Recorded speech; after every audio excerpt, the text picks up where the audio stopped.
bonjour, je me présente, Sacha Poitras. Donc, j'ai co-réalisé avec Patrick Turcot le film Au milieu du boulevard Voltaire. Et aujourd'hui, nous avons le grand plaisir, le grand honneur d'échanger avec Mini Kirikanat, journaliste et écrivaine turque, et ça me fait très plaisir d'évoquer brièvement son parcours, parce que je vais faire ça brièvement, parce que si je le faisais d'une manière exhaustive, ça prendrait beaucoup de temps. Donc, vous avez écrit plusieurs livres, dont 2 qui ont été traduits en français, en l'occurrence La malédiction de Constantin et Le sang des rêves. Donc, 2 romans vraiment qui c'est tout à fait l'opposé de l'autofiction nombriliste. Donc, vraiment, c'est une plongée vertigineuse aux sources de nos civilisations. Donc, à travers le prétexte des plaques tectoniques qui s'entrechoquent, c'est surtout les civilisations qui s'entrechoquent. Donc, 2 très beaux romans. Donc, également, vous nous parlez d'Istanbul, où vous avez reçu à 3 reprises le prix de la journaliste turque la plus courageuse. Et pour vos idées, vos opinions, donc vous avez dû braver plusieurs procès, dont à un moment donné, même 30 procès simultanément. Donc, vraiment, en même temps. Je pense que c'est 42 procès, non? Alors là, je dois rafraîchir le chiffre parce qu'aujourd'hui, j'ai reçu encore 2 convocations au tribunal. Cette année, je vais fêter mes 70 ans. Je n'ai pas peur de mon âge. 70 ans, et j'ai reçu aujourd'hui les 2 convocations qui manquaient, et j'aurai 70 procès avec les 2 derniers qui commencent. La plupart sont terminés, bien sûr, mais il y a maintenant 4 en cours. Certaines fois, j'ai payé de l'argent. Certaines fois, d'autres ont payé parce qu'ils ont transformé les peines de prison à de l'argent. Mais jusque-là, je touche du bois. Je n'ai pas eu de peine de prison ferme et j'espère pouvoir y échapper encore longtemps.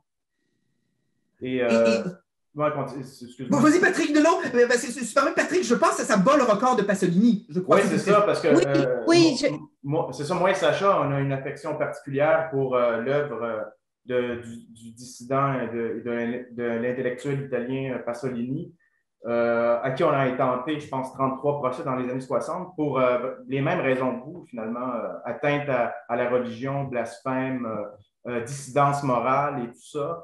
Et puis, on s'est rendu compte en faisant des recherches qu'à vous, on vous a intenté encore plus de procès qu'on lui a intenté dans les années 60, 50, 60. Et donc, vous vous inscrivez quand même dans cette tradition des grands contestataires de notre époque, finalement. Oui, et vous ne m'envoyez pas ravi. Je ne suis pas ravie de cela. On m'a fait des procès sur du blasphème. On m'a fait aussi beaucoup de procès politiques. Même l'état-major m'a fait, 10 généraux m'ont fait des procès. Je les ai tous gagnés, cela, dans les années 90.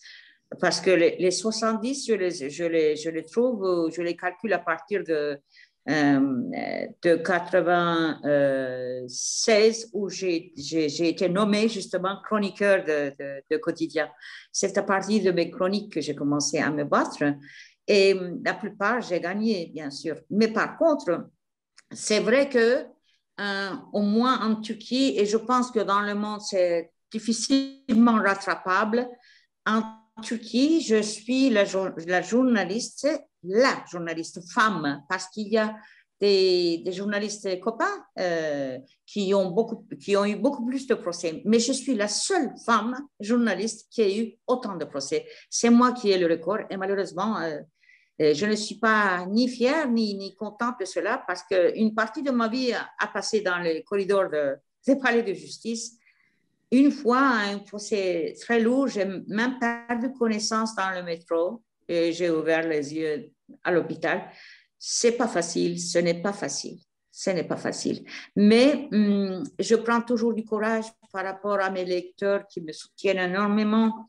Et il y a le barreau de Turquie qui me soutient énormément.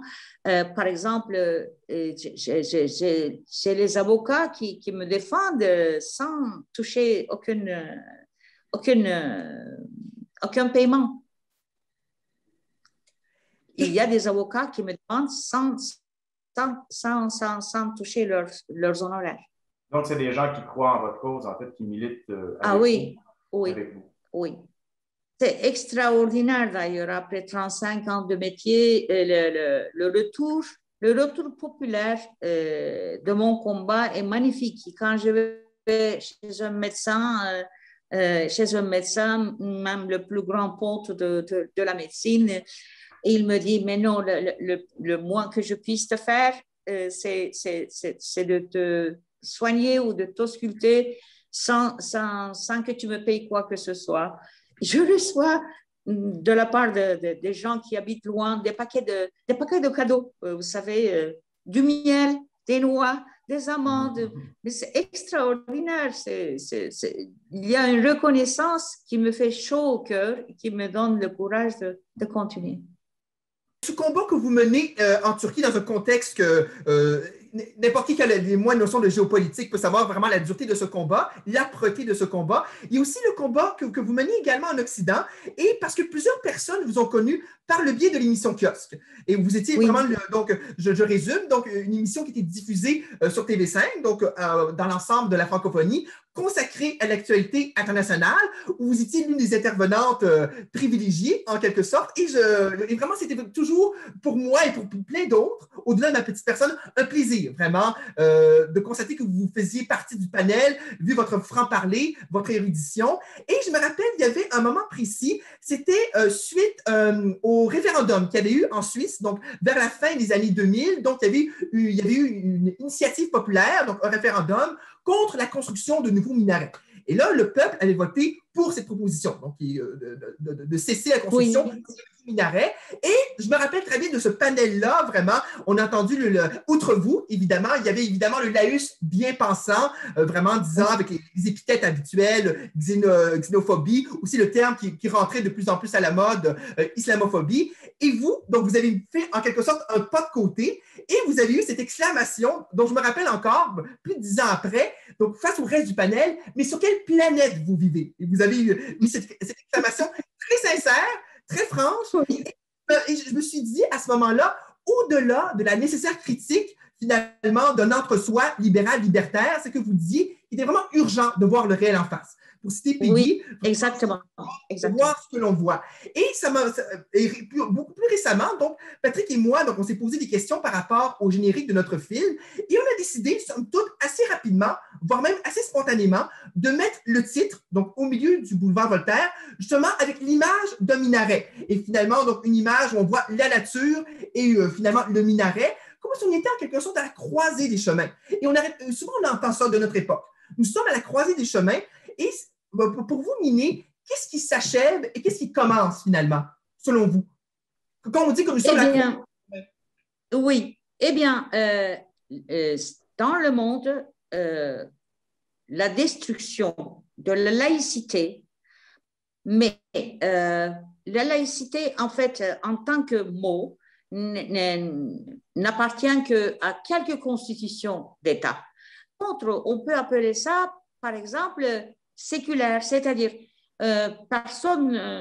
l'Allemagne, par exemple, ou la Suisse, ou la Belgique, ou l'Italie ne citaient pas la laïcité dans leur constitution, comme la France, la Turquie ou le Portugal, parce qu'il y a 3 pays qui ont la laïcité en tant que mot dans leur constitution, mais ils suivaient justement une logique laïque. La source de cette laïcité, comme vous et moi, nous savons très bien que c'est la loi aujourd'hui dont justement, c'est ce jour-là, en 1905, le 10 avril 1905, que la France avait accepté la laïcité. Moi, j'ai commencé à penser que dans le choc des civilisations qui se forment grâce à l'immigration due à la globalisation dans tous les pays, le ciment ne pouvait se prendre pour former un peuple qui appartient à une certaine culture, qui peut prendre qui peut s'influencer ou bien qui peut prendre des choses à l'autre culture, etc., grâce à la laïcité, c'est-à-dire que l'État soit un élément de distance vis-à-vis de toutes les religions. On pouvait réussir ce pari de globalisation, de melting pot, de mélange de peuples et de cultures si on n'avait pas sacrifié un cheveu de la laïcité. Or, on a sacrifié la laïcité. Aujourd'hui, par exemple, pour citer la France, grâce à la loi de 1905, qui a été le premier pays à parler et à accepter la laïcité, dans le discours de Macron, par exemple, on voit qu'il interpelle les catholiques. La religion chrétienne n'est plus dangereuse parce que il y a eu entre-temps le Moyen-Âge, et à partir du Moyen-Âge, il y a eu le siècle des Lumières, et il y a eu la guerre des religions, il y a eu la séparation de l'Église allemande, protestante, qui a refusé justement la corruption de Rome, etc. La religion chrétienne a fait son temps. La religion juive n'est pas un danger mondial dans le sens où le nombre démographique des Juifs. Bien sûr qu'ils ont des postes importants, etc., mais en sociologie, tout est défini par le nombre, vous savez. Le nombre gagne à la fin. C'est une des premières règles qu'on nous apprend, tôt ou tard. Et quand je dis, je ne compare pas Israël et l'Iran, etc., mais par exemple, on parlera de l'Israël quand il dépassera les 100 ans. Avant 100 ans, on est sûr de rien, absolument. Et dans la sociologie, c'est toujours le nombre, la démographie qui gagne. Et démographiquement parlant, les Juifs ne représentent pas un danger parce que c'est une population quand même qui ne dépasse pas 20-25 millions dans le monde entier. Disons que je me trompe, 30, disons. Mais ça reste très limité. Mais les musulmans ne sont pas ça. Aujourd'hui, il y a énormément de musulmans en Europe. Et j'en fais partie parce que même si je suis athée, je viens d'une famille musulmane. C'est une culture de l'islam. C'est pour cela que je connais très, très bien l'islam, d'ailleurs, a commencé. Donc, tous les fascismes s'imposent par leur architecture. Et comme l'islam, c'est une sorte de fascisme actuellement. Et on nous a raconté pendant des années que l'islam n'était pas ceci, n'était pas cela, que c'était la religion de l'amour, que ceci. Mais non. Et j'ai toujours répondu, quand on me disait, mais non, il y a ici, c'est-à-dire l'armée de Damas comprend mal l'islam, il y a les Pakistanais qui interprètent mal l'islam, il y a les Indiens musulmans qui interprètent mal l'islam, tous les terroristes interprètent mal l'islam. Je leur ai toujours répondu ça. Dans un examen de maths, d'histoire ou de géographie, si tous les étudiants, tous les élèves qui participent à l'examen comprennent de travers une question, c'est qu'il y a un problème à la question. Vous voyez ce que je veux dire? Oui. C'est-à-dire, si vraiment les concepts de l'islam n'étaient pas prêts à être mal entendus, mal interprétés, on n'en serait pas là. On n'en serait pas là. Et ce que l'humanité actuellement est, disons, civilisée, démocrate, qui n'est pas armée, qui veut la paix, pacifique, des gens pacifiques comme nous, qu'est-ce que nous voyons en tant que l'islam? Eh bien, nous voyons le sang, l'inégalité, surtout l'inégalité. Et d'ailleurs, je défends la laïcité parce que la laïcité, s'il faut réduire vraiment, on peut faire des pages pour expliquer ce que c'est la laïcité, pour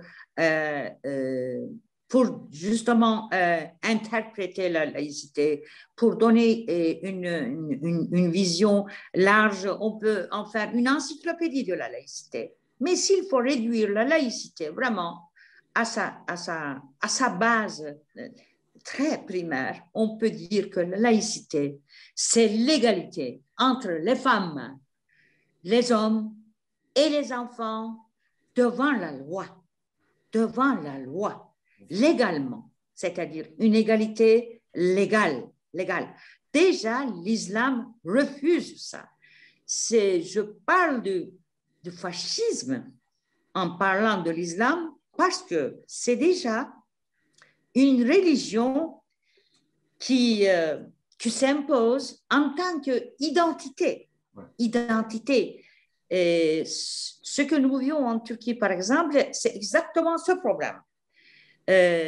Vous savez, la laïcité est très liée à la notion de la nation. C'est-à-dire, quand au début du XXe siècle, à la fin du XIXe siècle, les États plutôt, ont commencé à se transformer en nations. Avant, c'était des rois et puis les sujets des rois, c'est-à-dire la citoyenneté. La citoyenneté est arrivée avec l'État-nation. Et la nation est très liée avec la laïcité. Pourquoi? Parce que les citoyens ne doivent pas dépendre d'une idéologie théologique, mais de la nation et que l'égalité citoyenne dans la nation. Aujourd'hui, la laïcité en prend un coup et on l'abîme, on la détruit parce que les nations se détruisent. Les nations, c'est les nations qui se détruisent. C'est pour cela que, par exemple, cette destruction a commencé aussi, en Turquie ça a commencé avant, mais en France aussi maintenant ça commence. Il y a M. Mélenchon qui parle de la République. La République. Il ne cite plus française, il ne dit plus la République française, il dit la République. Au lieu du peuple, il dit les gens. C'est justement la destruction de la nation. Ils veulent que, c'est là où je veux venir et je veux parler justement de l'immigration. Avec l'immigration, mélanger les gens, etc., ce qui n'est pas au départ une mauvaise idée. Je ne suis pas contre des sociétés et des nations hétérogènes, d'accord? Mais avec une idée de la nation, dans une nation, nous avions une identité supranationale, comme par exemple les États-Unis qui réunit énormément d'immigrés, mais où tout le monde, aussi bien les Mexicains que les Africains, que les Chinois, etc., sont américains au-dessus, c'est-à-dire l'identité réunificatrice, et puis en sous-nationalité, identité, ils se disent mexicains, c'est-à-dire de souche mexicaine. Au Canada, c'est pareil. Le Canada aussi, ça prend énormément c'est-à-dire vous accueillez énormément d'immigrés, ce qui n'est pas une mauvaise chose en soi. Mais vous êtes avant tout canadien. Après, vous pouvez être mexicain, français, etc. Mais il faut avoir une identité commune à tout le monde pour pouvoir avoir des valeurs défendables par tout le monde. Et quand vous enlevez justement cette identité commune à tout le monde, vous enlevez la valeur commune à tout le monde. Donc, à ce moment-là, l'islam, qui est une religion conquérante et qui s'impose en tant qu'identité, se dit « je suis musulman ». C'est une autre bannière. Réunir sous l'identité musulmane, aussi bien des Pakistanais, des Afghans, des Irakiens, des Iraniens, de ceci, de cela, ça réunit énormément de monde. C'est la religion qui monte. Donc, l'islam est en train de faire ce que l'Occident a arrêté de faire depuis. Mais oui, parce que l'Occident ne s'est pas défendu. C'est-à-dire, s'il avait gardé la laïcité, l'état de la nation, c'est-à-dire la notion de la nation, réunificatrice, laïque, à ce moment-là, on aurait réussi le pari parce qu'on aurait une valeur commune. Maintenant, c'est les musulmans contre tout le monde parce qu'ils sont très fachos au départ, c'est-à-dire ils sont très fachos par rapport aux chrétiens, par rapport aux juifs, par rapport à ceci, par rapport à cela, par rapport aux gens, aux athées, etc. Nous sommes des mécréants vis-à-vis d'eux. Ils sont très, très fachos. On ne peut pas entrer dans leur univers sans être d'eux. Ils ne sont pas capables d'embrasser quelqu'un de différent. C'est la façade s'ils embrassent. Et aujourd'hui, le mal s'est installé en France. Il s'installe dans d'autres pays aussi de l'Occident. L'Occident est en déclin. La civilisation occidentale est en déclin. Et l'islam est une religion conquérante qui s'impose en tant qu'identité. Mais c'est ça, moi, sachant, vous voulez faire un lien avec un passage de votre livre, Le sang des rêves,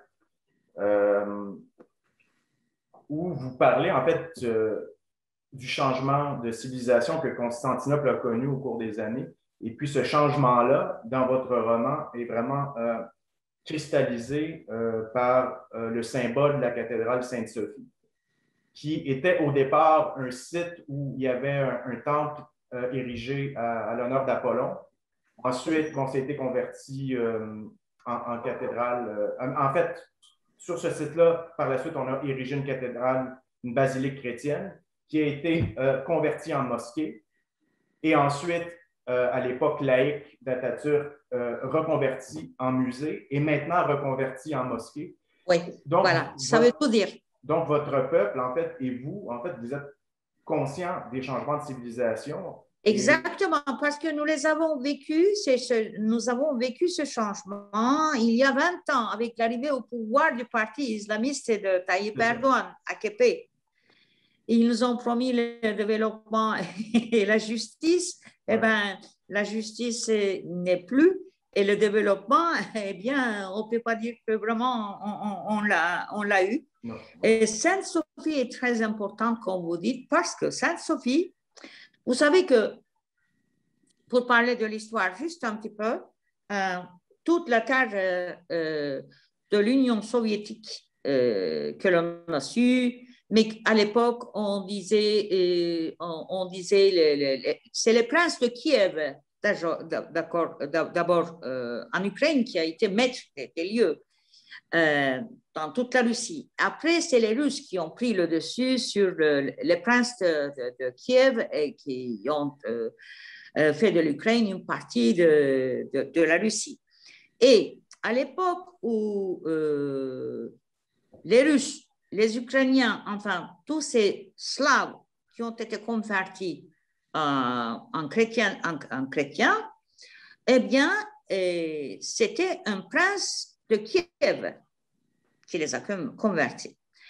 Et à l'époque, ils ont fondé l'église que l'on appelle la Petite Sainte-Sophie. C'est les maçons de Constantinople avec les mosaïques qu'il faut, avec tous les matériels qu'il faut, qui sont allés. J'ai vu de mes propres yeux, j'ai lu l'histoire de mes propres yeux, je suis allée à Kiev, qui ont construit la Petite Sainte-Sophie. Et c'est le lieu sacré de tous les orthodoxes. Et quand on sait que le monde orthodoxe englobe toute la Russie, une partie de l'Ukraine, etc., et aux États-Unis aussi, il y en a énormément.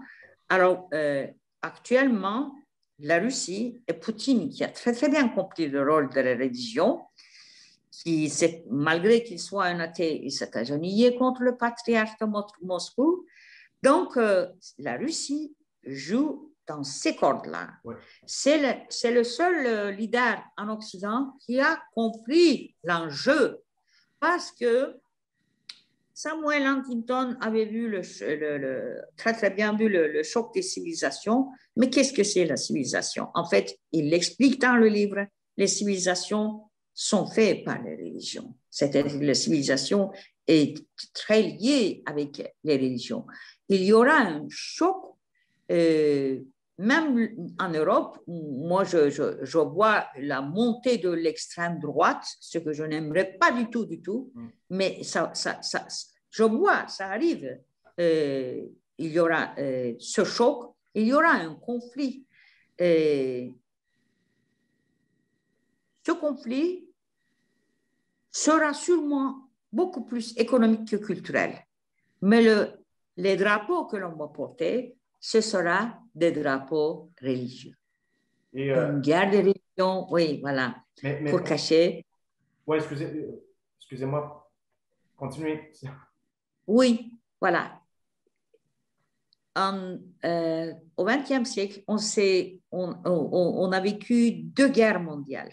Il n'y a aucune raison qu'au XXIe siècle, nous vivions une ère pacifique. D'ailleurs, les guerres continuent localement parlant, ça n'en finit pas, mais il y en aura des grosses aussi. Et il y aura une grosse guerre qui va brandir, chacun va brandir le drapeau de sa religion. Les vraies raisons seront économiques, mais par contre, les arguments seront religieux. Donc, c'est la façade qui justifierait les pires atrocités, finalement. Ça a été toujours comme ça. Mais je voulais faire un autre dernier petit parallèle, puis ensuite, je vais laisser la parole à Sacha. C'est que en Occident, vous parliez de la chrétienté plutôt occidentale, c'est-à-dire les nations catholiques et protestantes qui ont délaissé leur culture religieuse. Et l'Occident a décidé de remplacer, disons, l'identité unificatrice chrétienne par la laïcité et le libéralisme. Oui. Et on a comme tendance à croire en Occident que ces valeurs-là sont universelles, intemporelles et que toutes les autres cultures veulent y aspirer, alors que c'est plutôt le contraire.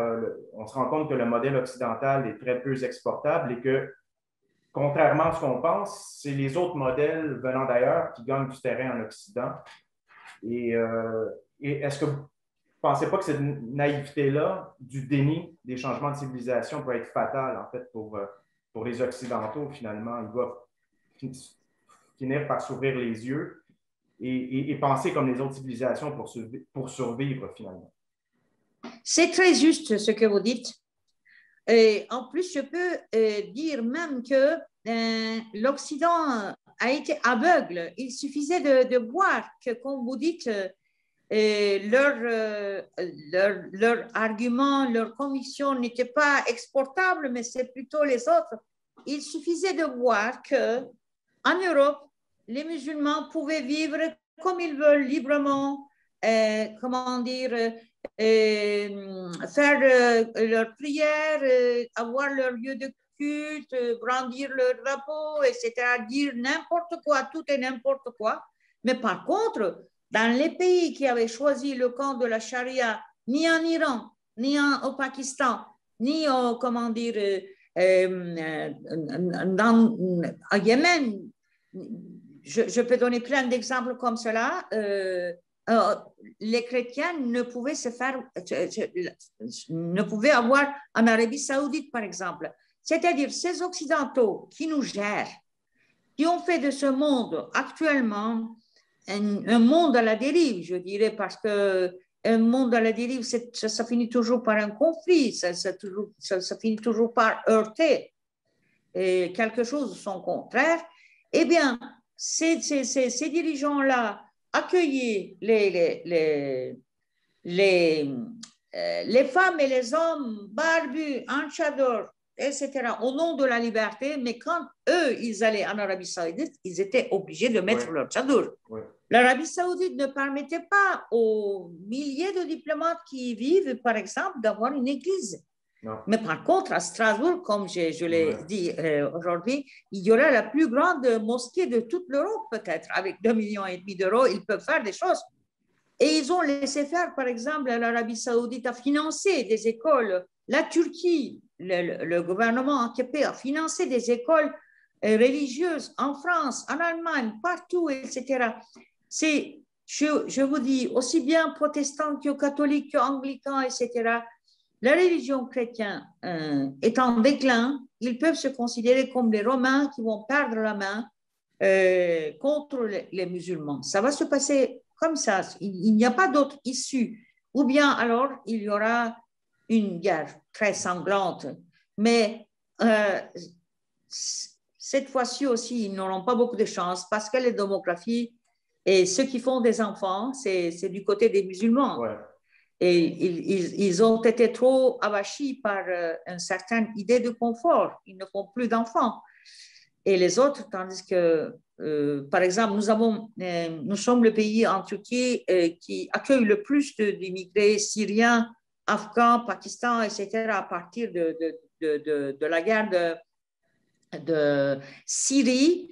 Toutes sortes asiatiques, africains est arrivé en Turquie. Actuellement, en 10 ans, nous avons accueilli en plus de 10 millions d'immigrés. L'Europe paye M. Tayyip Erdogan pour les garder en Turquie. Et là, vous savez qu'en un an, le nombre de Syriens en tant que qui s'est enregistré dans les registres, 1 million de Syriens ont fait 1 million par 1 million 350 000 enfants. Aucun régime, aucune autre culture ne peut résister à cette démographie. C'est énorme, énorme. Et peut-être que c'est la fin d'une époque, c'est la fin et puis qu'il y aura une clash, et à partir de ce clash, c'est-à-dire ce clash peut être aussi bien une très grande pandémie beaucoup plus virulente que le Covid, ou une guerre, ou plusieurs guerres, etc. C'est la fin d'une époque, mais en tout cas, le monde est dans une voie qui va vers la mort. Le sang ou la mort. Je ne vois pas d'autre issue. Je suis désolée de dire ça. J'ai un petit-fils et j'aimerais bien pouvoir lui laisser un monde plus vivable, mais je ne vois pas d'issue vraiment pacifique ou bien, quoi. Écoutez, j'aimerais beaucoup avec vous, Miné, évidemment, avec Patrick aussi, aborder la question je dirais, de la femme et du féminin.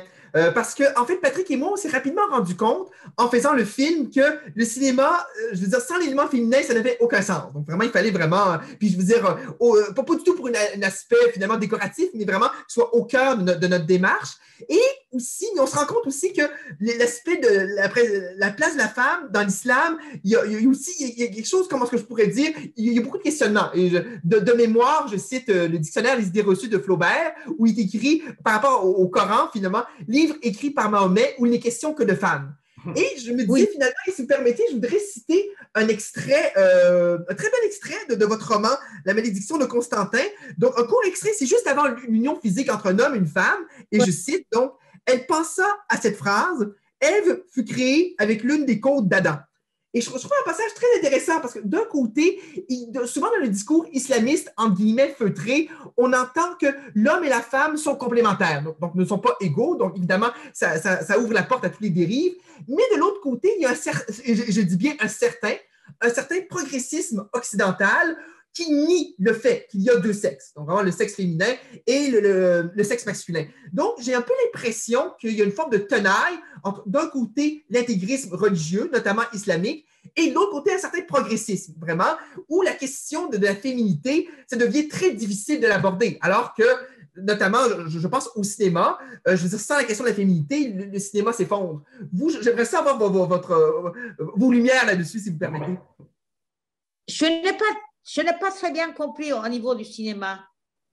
En fait, dans le sens que finalement, déjà le fait que, par exemple, on dise une star, déjà un peu, finalement, les grandes vedettes, certes, évidemment, il y a des vedettes hommes dans les films, au cinéma, mais je vous dirais un peu, la présence féminine au cinéma, il y a comme une forme comme on dit par exemple, une déesse de cinéma, un peu finalement, comme si le cinéma était indissociable de l'aspect féminin. Oui, mais oui, bien sûr, j'aimerais beaucoup ça, mais dans les pays, par exemple, actuellement musulmans, en Iran, il y a un cinéma magnifique, magnifique. Mais la seule cinéaste femme que je connais dans le monde musulman, c'est une Afghane qui a fait un film quand elle a pu s'échapper de l'Afghanistan, elle était poursuivie, qu'elle est venue en Europe, qu'elle a pu faire un film. Et puis, il y a aussi une Iranienne qui vit en France, qui avait fait la fameuse bande dessinée et qui a été filmée par la suite, oui, oui, tout à fait. Comment l'Iran a changé de camp.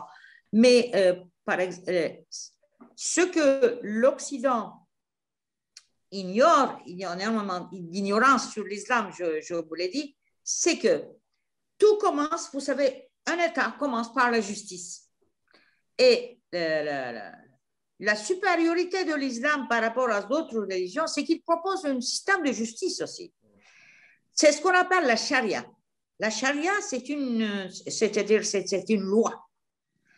Et d'après la charia, c'est que vous voyez tout de suite, pour un homme, pour contredire un homme, il faut 2 femmes témoins. C'est-à-dire un homme, le témoignage d'un homme, le témoignage de 2 femmes. Ça veut dire que la femme vaut la moitié d'un homme.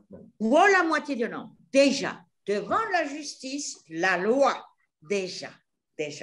À partir de là, on peut me raconter tout ce qu'on veut. Et en donnant, par exemple, on annonce que l'islam est progressiste, etc. Peut-être qu'à un moment donné, mais actuellement, comme je vous l'ai tout à fait dit au départ, il y a un décalage entre la naissance de la religion judaïque, la religion chrétienne et la religion musulmane.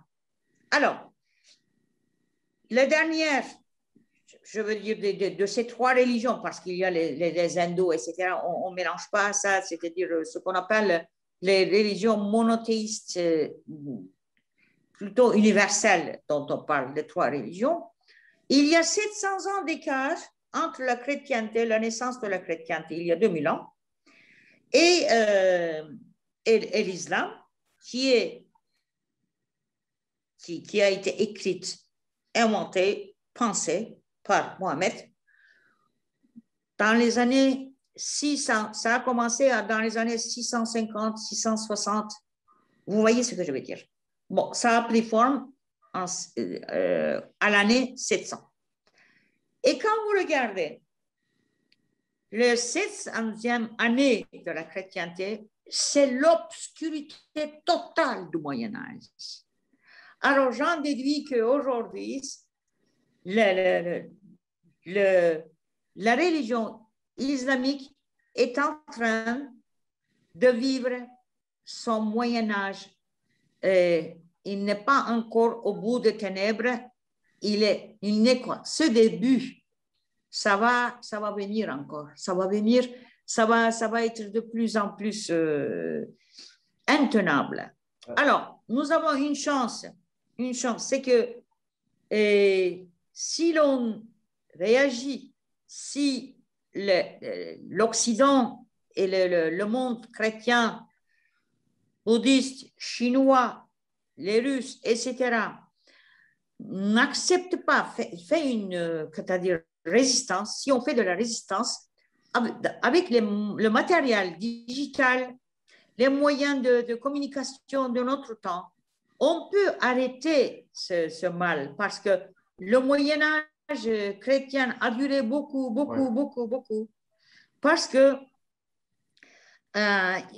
l'écriture n'était que l'affaire l'écriture était manuelle, il n'y avait aucun moyen de communication, donc on pouvait garder les populations dans une ignorance totale. Mais actuellement, avec les téléphones portables, avec l'Internet, avec ceci, avec cela, jusque quand les musulmans pourront encore raconter leur conte de mille et une nuits ou leur conte totalement illogique et contre la science aux jeunes. Et ce que nous vivons en Turquie est très, très dur. Mais par contre, nous avons des lueurs d'espoir actuellement. C'est que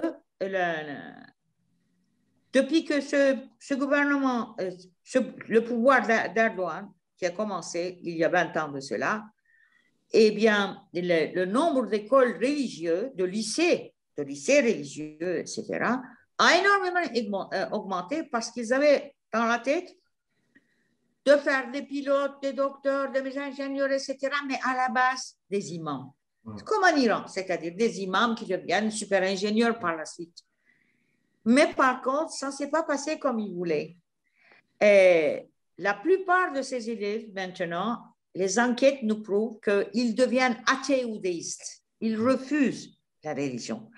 Parce qu'avec tous les moyens de télécommunication sur le monde actuel, ils ne croient plus à ce que l'imam professeur leur raconte, que la femme a été créée des côtes d'Adam et compagnie, etc. Les filles, aussi bien les garçons qui n'y croient plus. Alors, moi, j'ai énormément d'espoir là-dessus.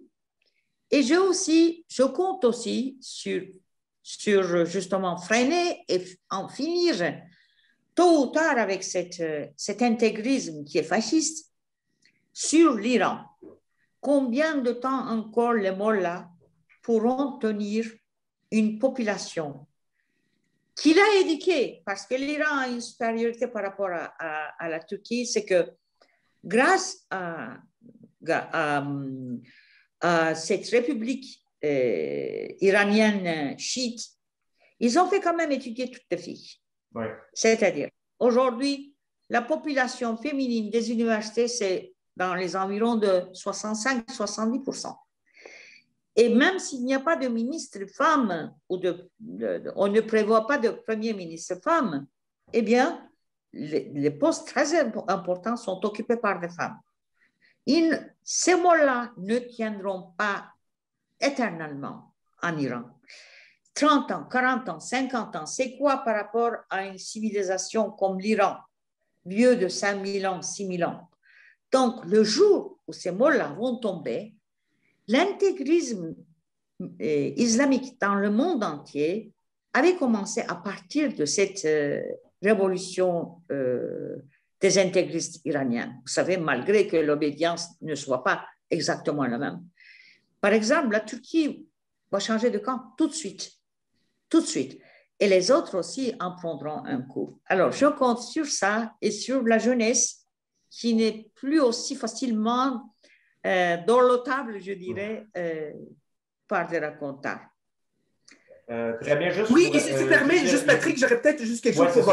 Il reste 6 minutes, là, donc ça va s'éteindre à nouveau. Donc, moi, j'ai une dernière question. Est-ce qu'on régénère ensuite pour la conclusion de l'entretien? Est-ce qu'on régénère une autre vidéoconférence comme on a fait tantôt ou on arrête? Moi, j'aurais une dernière question, Patrick. Moi, j'en aurais une dernière, c'est ça.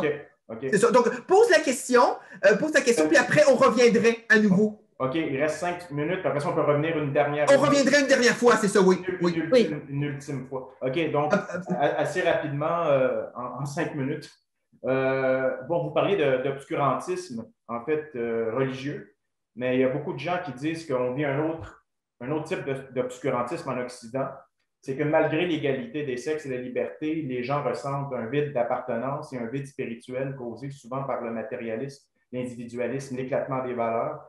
Donc, les gens cherchent une transcendance en Occident. Ils sont libres et malheureux. Et d'un autre côté, on a des gens qui sont pas libres, qui sont embrigadés, fanatisés, mais qui ont une conviction en leur foi qui leur donne de l'espoir. Donc, quel est le salut de l'âme humaine, selon vous, entre ces deux extrêmes? Parce qu'il doit bien y avoir un juste milieu, en fait, spirituel.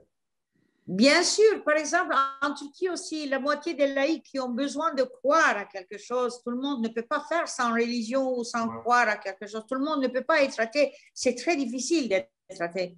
Donc, ils choisissent le bouddhisme. Le bouddhisme n'a jamais été aussi florissant en Turquie et je vois qu'en Occident, c'est pareil. On en parle dans notre film aussi. Oui, je respecte tous ces gens-là qui ont besoin de croire à un créateur, à une religion, et ils ont en plus le droit de cela.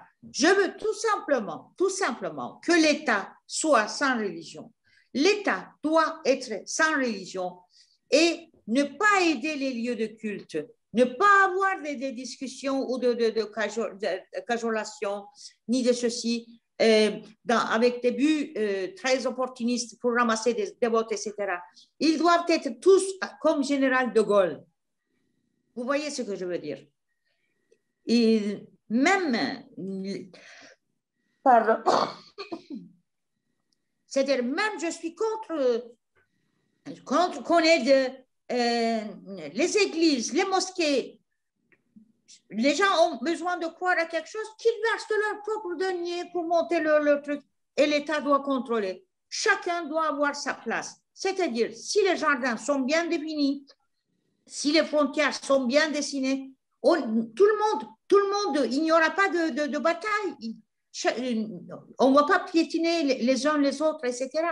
Mais l'État doit être absolument également sans religion et avec la même distance, la même objectivité et la même intransigeance par rapport à tous les cultes. Et il ne doit verser aucun denier de l'État au lieu de culte. Voilà ce que je veux dire. Très bien. Très bien. Mais en détruisant justement l'État-nation ou la nation, l'identité de la nation, ils sont en train de détruire justement cette laïcité qui nous garantissait cette paix. Eh bien, aujourd'hui, avec la globalisation, qu'on nous avait promis un village où tout le monde serait heureux, qu'il n'y aura pas de frontières, qu'il n'y aura pas d'État, etc., c'est les multinationales qui nous gèrent. Et à ce moment-là, nous serons des sujets économiques que l'on va tuer peut-être par des pandémies provoquées. Je ne parle pas de celle-là, mais de celle qui va venir. Et à partir de là, ils vont laisser les hommes s'entretuer. Et celui qui aura la religion la plus forte, la plus convaincante, la plus intégriste et la plus, qui a le plus besoin de sang, et ça va gagner. C'est-à-dire, on retourne à un Moyen-Âge, à tous les concepts et à toute la concurrence du Moyen-Âge et avec les outils du XXIe siècle. Ça, c'est très dommage. C'est intéressant parce que, en fait, je pense avant donc, notre discussion pré-enregistrement, Miné, vous parliez un peu de l'Empire romain. Et je trouve ça très intéressant parce que vous aviez dit que finalement, en Occident, c'est tout à fait juste. On associe vraiment, on croit que la totalité de l'Empire s'est effondrée au 5e siècle. Alors que vous dites très justement, il y a eu quand même 1000 ans après, il y a eu ce qu'on appelait l'Empire romain d'Orient. Et je trouve intéressant, c'est que, évidemment, on a une image évidemment très mythifiée de l'Empire romain, mais face à notre époque d'aujourd'hui, où, comme vous le dites très justement, la globalisation a souvent amené une forme de chrétienisation, il y avait quand même une forme de tolérance entre les différentes cultures, également aussi, finalement, une certaine forme d'idée cosmopolite, d'idéal cosmopolite. Et on peut ressentir une certaine nostalgie par rapport à cet idéal cosmopolite. Et déjà, même il y a quelques décennies, qu'on disait un homme, une femme du monde, c'était bien vu. Or, maintenant, dans le contexte d'aujourd'hui, évidemment, donc ça va de pair avec la globalisation. Donc, souvent, finalement, un très bas niveau commun, malheureusement. Donc, un niveau qui s'effondre. Selon vous, Miné, parce que souvent, je parle à des gens et qui sont soucieux quand même de préserver un certain idéal cosmopolite, mais vraiment au sens noble du terme, pas au sens de l'actuelle mondialisation. Qu'est-ce qui permettrait un peu de revivifier cet idéal, selon vous? Alors voilà, la globalisation a eu un jargon politiquement correct. Et quand on regarde de près l'histoire de la globalisation, c'est-à-dire tout d'abord l'économique et aussi bien le jargon politiquement correct qui est sa langue, en fait, ça a été inventé et endoctriné, c'est-à-dire la doctrine a été écrite, développée par les gens de gauche, parce que ces gens de gauche qui avaient épousé la droite en attendant,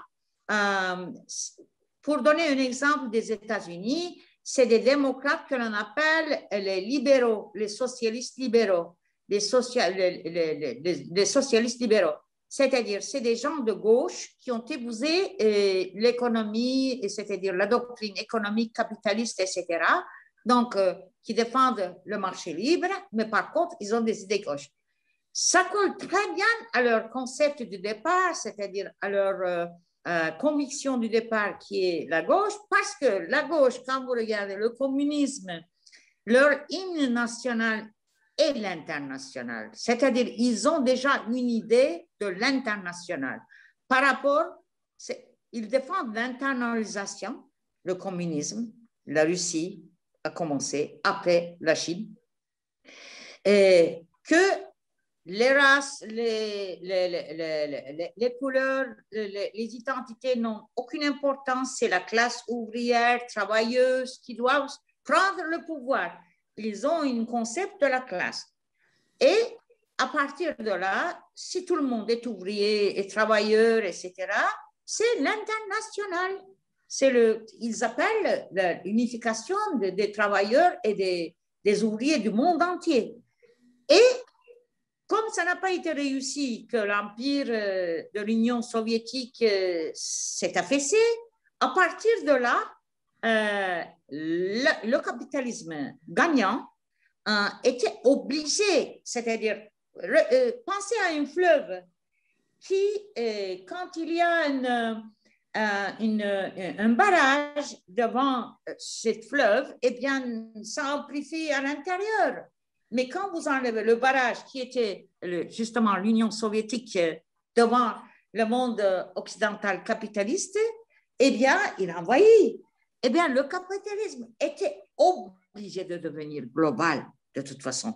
Mais les gens de gauche, des penseurs très intéressants, très intelligents même, ont doctriné cette globalisation capitale avec l'idée d'une gauche en disant, eh bien, on va égaliser ce que gagnent les ouvriers de l'Est ou de l'Asiatique très peu, avec, comment dire, ce que gagnent les Américains ou l'ouvrier allemand, etc.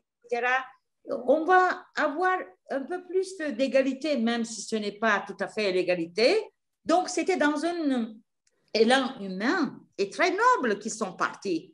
Mais par la suite, ça a fait que quand c'est les migrations provoquées par les guerres, je ne sais pas s'ils n'ont pas fait ces guerres pour provoquer ces migrations. Vous savez, j'ai noté pour vous une dame qui s'appelle Kelly Greenhill, Weapons of Mass Migration. Et c'est un livre très intéressant qui explique, c'est un professeur américain qui explique comment on peut utiliser les migrations comme arme de guerre. Vous voyez? Alors, aujourd'hui, je me pose des questions si ces conflits au Moyen-Orient, etc., n'ont pas été inventés et faits pour provoquer des migrations. Parce qu'il fallait ce flux migratoire vers l'Occident, même si les Américains n'en avaient pas besoin parce qu'il y a des Mexicains déjà qui entrent, mais Canada en a besoin des migrants, par exemple. Eh bien, quand ces migrants sont arrivés avec un but très humain, on a inventé le jargon politiquement correct. On a signé en 2008 ce qu'on appelle le pacte de Marrakech. Vous savez, on a inventé un jargon politiquement correct pour ça. Mais par contre, ça servait énormément aussi les profits et les bénéfices des patrons supranationaux et capitalistiques, parce que quand un Afghan ou un Iranien ou un Irakien ou un Syrien arrivait en Allemagne, ou un Allemand gagnait 20 € ou 10 € par heure, eh bien, l'Afghan prenait 5. Donc, en fait, l'égalité, c'était la descente, la chute du confort de l'Allemand. Pour donner un exemple, c'est exactement la même chose pour les Américains, pour les Canadiens, pour les Français, pour les Anglais, etc. Ils n'ont pas l'élévation de l'autre, c'est-à-dire la culture a pris exactement le même coup. Il était impossible de prendre un Afghan avec sa femme, etc., qui se croit la moitié d'un homme, et l'homme qui se croit supérieur à lui, qui, vénère Mohamed et son Allah 6 fois par jour. C'était impossible de faire de lui assez vite, disons, assez vite, quelqu'un de scientifique qui ferait formidablement bien les choses, etc.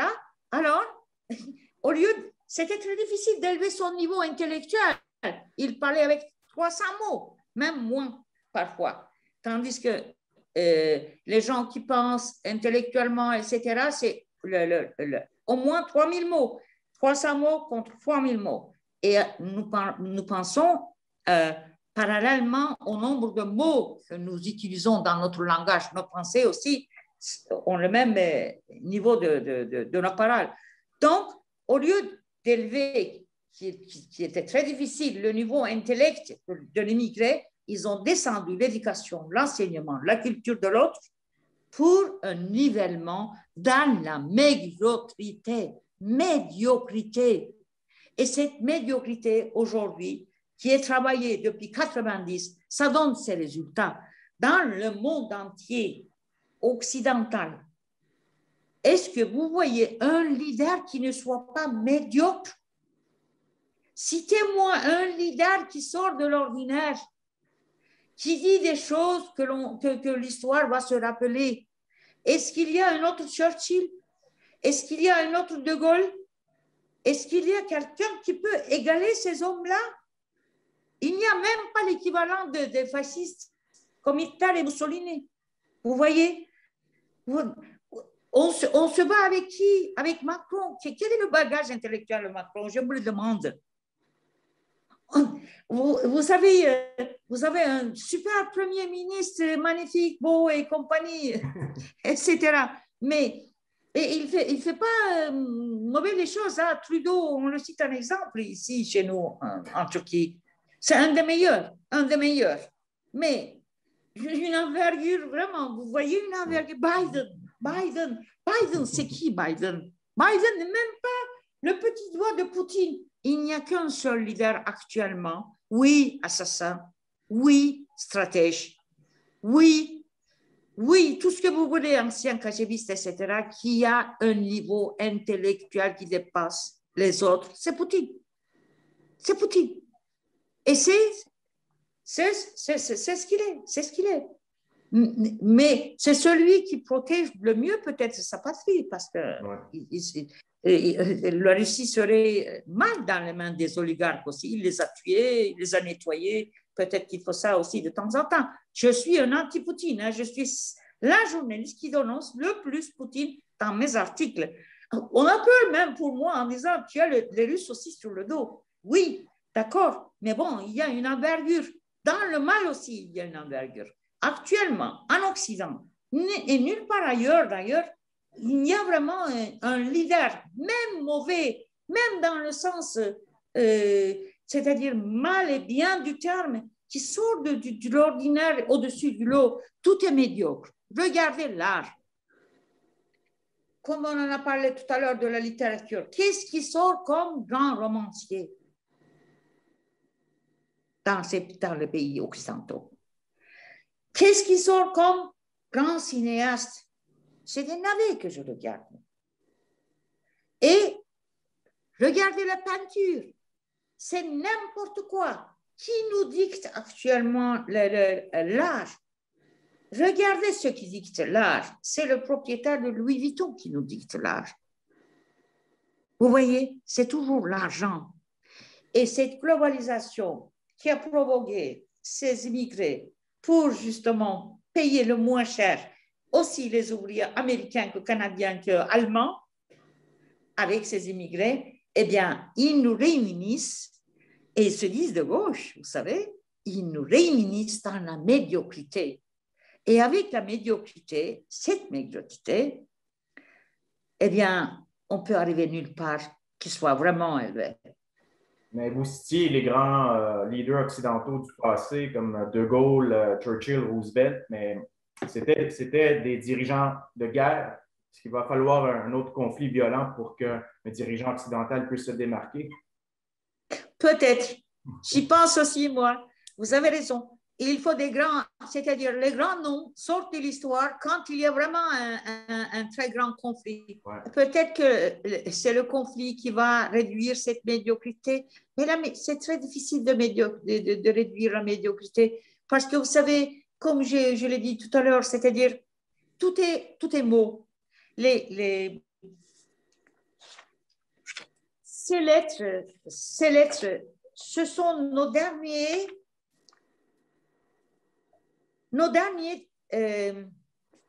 terrains où on peut se réfugier pour imaginer quelque chose. Parce qu'une lettre, c'est quoi une lettre? C'est n'importe quoi une lettre. Le D, le A, vous voyez.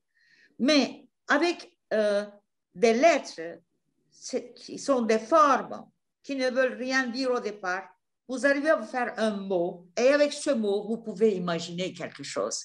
C'est notre dernier échappatoire où on ne nous impose pas une image par rapport à une réalité pour justement enlever notre imagination. Et là, la médiocrité est très difficile à combattre parce que c'est le nombre de mots dont les jeunes parlent se réduisent. Or, comme je l'ai dit tout à l'heure, on pense avec le même nombre de mots. Plus on utilise moins de mots, plus on pense moins. Comment, avec un enseignement où les enseignants ne sont pas au niveau qu'on puisse changer les choses? Comment, avec une culture, une peinture qui n'a plus d'envergure, c'est des petits chiens qui font des trucs n'importe quoi, chacun qui se croit photographe grâce aux moyens technologiques de l'époque, chacun qui se croit peintre parce qu'il réunit deux couleurs. Comment on peut élever ce niveau? Donc, c'est très difficile de combattre la médiocrité. Et quand il n'y a plus rien à perdre, c'est à ce moment-là qu'on commence à se battre. Et c'est quand on commence à se battre, quand c'est une question de vie ou de mort, que l'on essaie de comprendre quelque chose peut-être. Et à partir de là, il y a la pensée qui se développe. Vous avez raison, il faut passer peut-être par des guerres.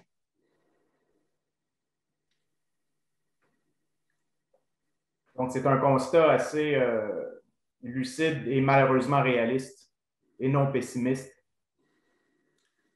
Je ne suis pas pessimiste. Si vous permettez, Miminé, peut-être, oui. Si tu es d'accord, Patrick, serait peut-être la conclusion. Oui, c'est ça. Moi, en fait, j'ai cette idée un peu qui m'a traversé l'esprit parce qu'évidemment, nos pays sont à divers degrés confinés et tout ça, mais on peut espérons quand même, en la science éventuellement, qu'on sorte de tout ça. Et je me disais que ce soit, je ne sais pas ce que vous en pensez de cette idée, Miné, mais que ce soit dans nos théâtres d'Occident ou d'Orient, finalement, quand les théâtres vont réouvrir, pourquoi pas jouer une pièce de Voltaire qui serait le fanatisme ou Mahomet le prophète? Évidemment, je dis bien évidemment avec toute l'explication contextualisée, parce qu'évidemment, Voltaire avait écrit cela en attaquant peut-être l'islam, mais aussi le clergé catholique et tout ça. Et pour qu'il y ait différentes interprétations de cette pièce, différentes mises en scène. Donc, ce serait un peu l'utopie un peu folle que je lance. Mais écoutez, c'est une utopie merveilleuse, mais si on le mettait en œuvre, on nous couperait la gorge. Ouais. Je comprends. Et je vous dirais que même en Occident, il y a des gens qui n'oseraient pas le faire. Ah non, personne n'oserait le faire. Après l'histoire du professeur qui s'est passé en France, personne n'oserait le faire. Non, c'est ça. Et vous savez, même le film que vous faites me met en danger.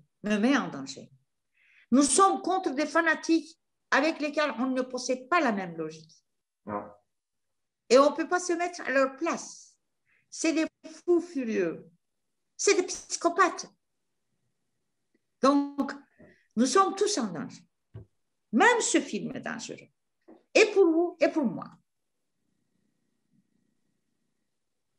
Terminé, ben écoutez, du moins, on va vivre ce danger ensemble. Ouais. Exactement. Et on va savourer chaque moment.